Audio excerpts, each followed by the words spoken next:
chat တွေထဲမှာ chat 2မျိုးပြခဲ့ပြီပေါ့နော်အခု chat ကလေးကဘာ chat လို့ခေါ်တယ်ဘယ်လိုအသုံးဝင်လဲဆိုရင်ကိုယ်မှာရှိရဲ့အရင်အောင် target တွေဖြစ်ဖြစ် item တွေဖြစ်ဖြစ်အဲ့လိုမျိုးရှင်းပြီးတော့ပြကျင်တဲ့ဟာမှာအသုံးဝင်တယ်ပေါ့နော် okay အဲ့ဆိုစပြီးဆွဲမယ်ဆိုရင်ဘာ chat ဆွဲမယ်ဆိုရင်အရင်ဆုံးရှိတဲ့ကိုယ့်ရဲ့ data တွေကို select ပေးလိုက်ပေါ့နော် select ပေးလိုက်မယ်ခဏလေးเนาะနောက်တစ်မျိုးလောက်ထည့်လိုက်မယ်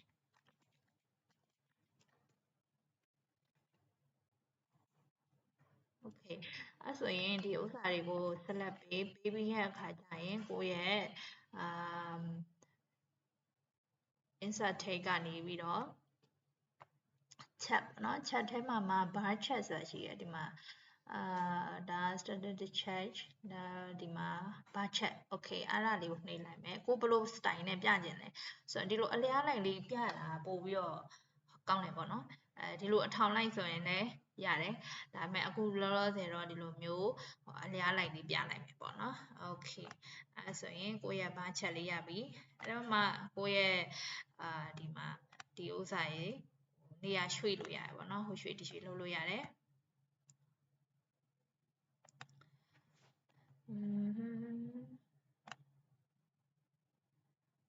အဲ့လိုလေးရွှေ့လိုက်မယ်ပြီးရခါဒီမှာအမောက်နေ10သိန်းအထိကဘယ်လောက်340အထက်ကဘယ်လောက်အဲ့လိုမျိုးလေးလည်းပြပေးလို့ရပါပြီးရင်ကိုယ့်ရဲ့ save design မှာဒီမှာသူက chat design ဆိုတဲ့ box ပေါ်လာလို့ရှိရင်ကိုပြကျင်တဲ့ style တွေကိုထပ်ပြီးတော့ရွေးလို့ရတယ်ဥပမာဒီလို style လေးနဲ့ပြမလားဒီလို style နဲ့ပြမလားအဲ့လိုမျိုးပေါ့နော်ဒီလိုမျိုး color လေးမပါဘဲနဲ့ပြမလားပေါ့ဒီဥစ္စာလေးရွေးလိုက်မယ် okay အဲ့ဆိုရင်ဒီ color လေး change ကျင်သေးရ change လို့ရတယ်ပေါ့ double click နှိပ်လိုက်ကို change ကျင်တဲ့ဟာတွေမှာပေါ့နော် double click နှိပ်လို့ရတယ်ပြီးရင်အမှဒီမှာ fill ဆိုတဲ့ဟာရှိတယ် automatic ရှိရဒီမှာ color တွေရှိရပေါ့နော်ဆက်ပါတော့ okay အမှကိုအဆင်ပြေတဲ့ color လေးရွေးလို့ရတယ်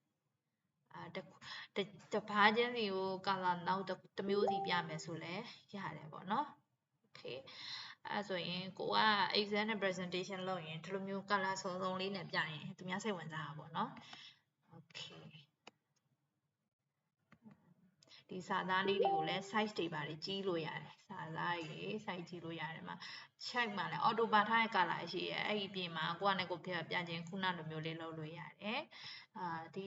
ဒီစာသား size တွေကိုကြီးကျင်တယ် bold တင်ကျင်တယ်ထင်ရှားကျင်တယ်ဆိုရင်အဲ့လိုမျိုး select ပေး bold လို့ထည့်လိုက်ပြီးအခါကျရင်နည်းနည်းလေးကြီးကျင်တယ်ဆိုရင်အဲ့လိုမျိုးselect ပေးပြီးတော့ချိန်နိုင်လို့ရတယ်ပေါ့နော်။ Okay ဒီအောက်ကစာသားတွေကိုလည်းစာသား color လေးတွေကိုဥပမာပြာရောင်လေးပြချင်တယ်ပြီးရခါကျရင် bold လေးတင်ချင်တယ်အဲ့လိုမျိုးလေး